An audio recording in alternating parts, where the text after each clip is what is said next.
All right, like we always do, if you're watching this video pre-recorded, all right, you want to forward it for about a minute or two, right? For those of you that are joining us live, thank you so much for joining me today on Market Faith. Go ahead, invite your friends, invite your colleagues on Instagram, let them know that we have started. All right, let's go ahead and do that. Come on, let's go ahead and do that. I put my faith in Jesus, my anchor to the ground, my hope and firm foundation. He'll never let me down, no. I put my faith in Jesus, my anchor to the ground. Come on, let's go ahead and invite our friends. Let's go ahead and invite our colleagues, all right? Let's go ahead and talk to someone, all right?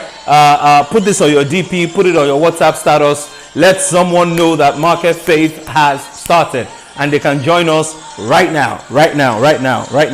Thank you so much for those of you that are joining us. Thank you.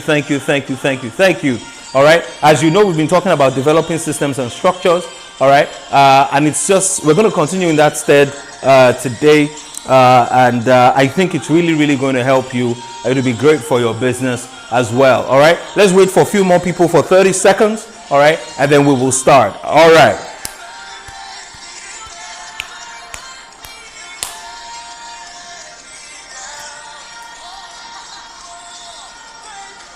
Great is your faithfulness to me. Great is your faithfulness to me. From the rising sun to the setting same, I will praise your name. Great is your faithfulness to me. All right, thank you so much for joining me today on Market Faith. I trust that you had a great day, and it's only just going to get greater. So thank you so much once again for joining me. I really appreciate the time that you take to be a part of these sessions. All right, now, like you know, over the last 2 weeks, we've been talking about developing systems and structures in your organization. We started out talking about putting together an organogram, an organization structure in your business as the starting point. And then we moved into the last time talking about putting together job descriptions for all the roles within your organization. This is very important because people need to know what they're doing, what they're responsible for, and what their KPIs are. Those KPIs are the things that will drive them and that will drive the implementation of the job descriptions that you have written. And today, we want to take that a step further by talking about, developing structures, processes, right, in your system, all right, as part of what you need to do to put systems and structures in place within your organization. When people come into your organization newly, it's not enough to see an organogram. It's not enough to hand them job descriptions that defines what they do. They need to understand how certain things work, right? Understanding how those things work refers to the processes that you're going to come up with. So this is not, I can't teach you how to develop processes and procedures in a 15-minute video, right? But what I'm going to do is to try to give you a very brief overview, quick highlights, and help you understand what exactly you need to do and how you can put that together within your organization to start with at the minimum. All right, okay, so to start with, you're starting with the basics, what you can do and how you can put together the structures, the processes in your organization. Right now, firstly, what are processes? Processes are systematic ways of doing things, right? The process is a systematic way of moving from one point to the other, touching on several other points and on several other areas. All right, that's a process. All right, so in a process, you have the steps that you need to take. You have the responsible parties. All right, who is responsible for what step, and you have all those things, the input documents, the output documents, all those things, right? But I'm going to skip a lot of those things. I'm going to keep it very, very simple for you that you can digest within a 15-minute video. All right, so the first thing we did, let's just recap a bit, right, was that we developed an organogram. organogram or organization structure. All right. The next thing we did, right, was to put together job descriptions. Now we want to develop processes and policies. Okay. These are the things that we want to do. And the next time we're going to look at reporting and meetings. Okay. So these are the 4 things we're going to cover in this process. We've already covered this, we've covered this, and we're going to look at this today. And then next week, we're going to look at reporting and handling meetings within your organization. So let's go very quickly and talk about how to put together policies and procedures within your organization. And I'm also going to be sharing some of the tricks of the trade that consultants use when they are doing this type of thing for you. So we call it policies and procedures, right? Or processes, right? Now, for the policies are fairly easier to do. What you need to do is to go online and do some research. So for example, if you're trying to come up with HR policies, you can go online and Google HR policies for an organization. If you're trying to come up with policies for your finance department, you can go online and find certain things. Of course, you need to tailor it to suit your needs, but you can go online and start something. And one of the things I want to do is that if you have a structure in place, right, you can send it to me at feedback@Marketfaith.Online. I'll be happy to take a look at it with you or for you and just give you my thoughts. Now, I may not be able to do that for everyone, okay, because we have quite a number of followers and a number of people who are watching this video and people who will watch it afterwards, right? But I want to really do what I can to help, right? So if it's 10, 20 people that I can help, please send your structure to me, feedback@Marketfaith.Online. All right. And send it in PDF or send it in PowerPoint or something so that I can take a look at it and I can give you my thoughts as to what exactly you need to do in that category. All right. And that will be, I'll do that for you for free. Okay. All right.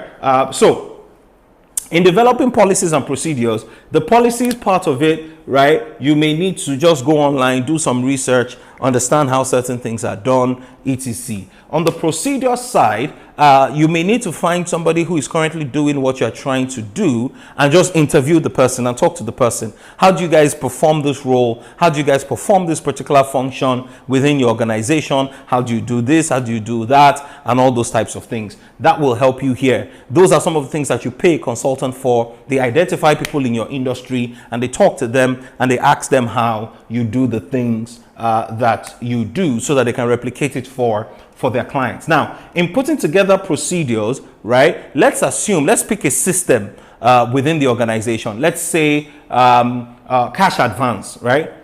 Cash advance. Now, what you're trying to do is you're trying to put a system in place for handling cash advance within your organization. In other words, right, when you need to give out cash advance to staff within your organization, what is the process for doing that? What is the system that you have put in place for doing that and carrying out this cash advance process? All right. So work with me here and let's see what we can do together. So typically, cash advance means that somebody is trying to apply, right, to get money to go ahead and do something on behalf of the organization. All right. Now, what you need to do, where this will often start from, is that the person will fill a request form. Now, in the request form, right, this box represents a step. Okay. Now, if I was doing this for a client, I'm going to give an example of what the form would look like. I'm going to put some of the key details that are in the form.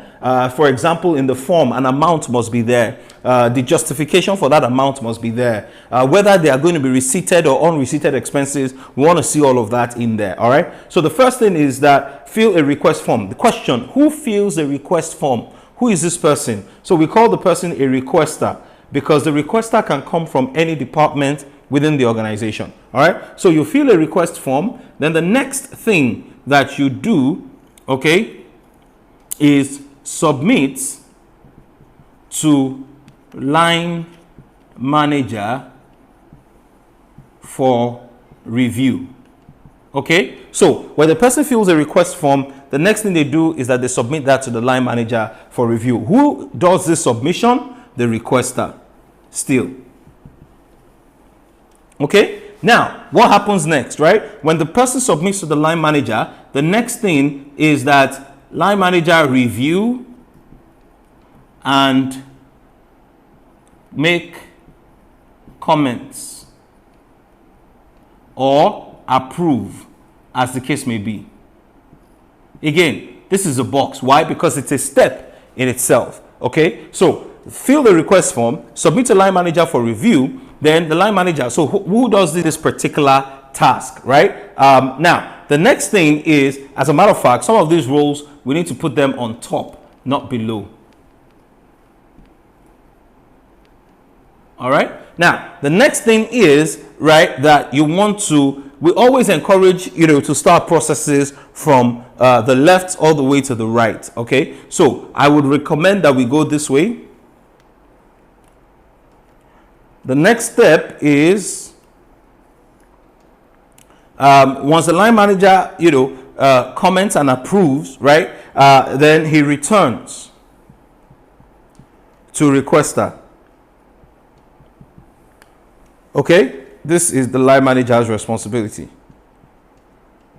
Once it returns to the requester, the next thing that happens is that the requester submits approved request form to finance, right? So this is the job of the requester, right? Then what do? Right? In finance,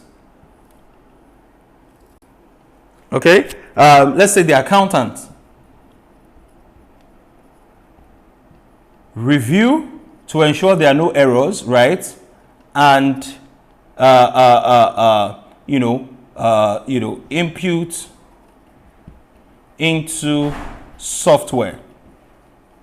All right, so you're going to do that. The accountant is going to do that, right, to ensure that they use it, put it in the accounting software, and the payment is scheduled to be made. All right, then we come back all the way here and we continue this way, for what the next step is. Now, of course, I don't have all the time to go through every single thing that I can go through about this, right? But you get the idea, you get the picture behind what we're trying to achieve. All right, so the process, right, for the organization starts with each box. Each box is a task, is an activity, right, all the way till we get to the end. Okay, all right, so what we could have done is to put start somewhere in front here, right? And you fill a request form, submit to the line manager for review. You review and make comments, approve. All right, return to the requester submits it to finance imputes it in the software. So let's just try to finish this and see, right, for online payments.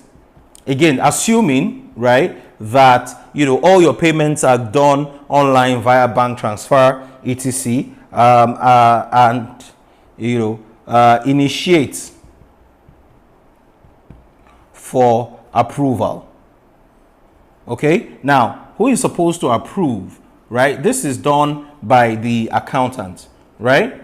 Depending on who is supposed to approve, let's assume it's the CEO. CEO review and approve the transaction.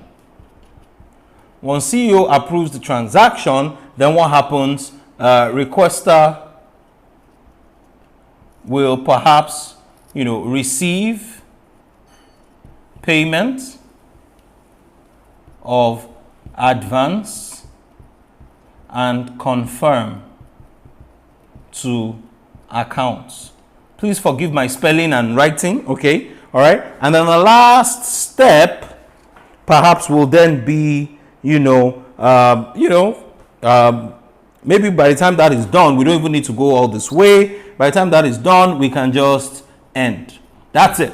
All right. That's the process of requesting for cash advance. Now, here's the reason why sometimes people need consultants, because they can't imagine themselves doing this for every process within their organization. All right. So for a lot of people, this is overwhelming. This is something that they cannot do. So here's my advice, right? The first thing is this: identify the critical functions within the organization that you need to do something like this for.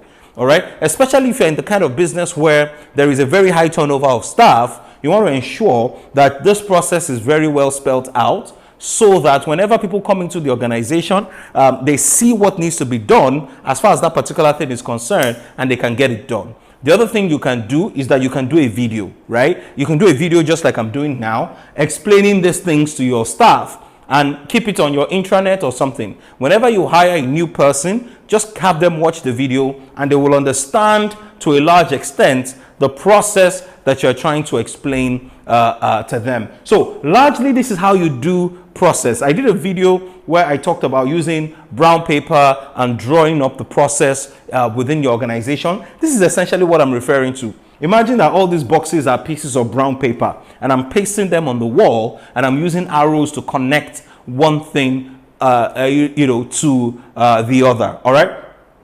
This is what process looks like, right? Of course, it is more detailed. Of course, it is more detailed. Of course, there are so many other things that I've excluded. I'm just trying to keep this very simple, all right, so that even before you work with a professional, you already have the basic understanding of what exactly you need to do. And then when that professional is telling you how to get things done, you can align with them accordingly. Look, I hope this has been very helpful for you. Once again, if you also have a process that you want me to, that you think maybe I can add some value to, and you want me to take a look at it and give you a bit of an input, I may be able to do that. Send me an email, feedback@Marketfaith.Online. All right. We'll be delighted to hear from you and hear your thoughts about how to develop processes and how to develop procedures within your organization. Once again, thank you so much for joining me today on Market Faith. I look forward to seeing you next time. Share this with a friend. God bless you.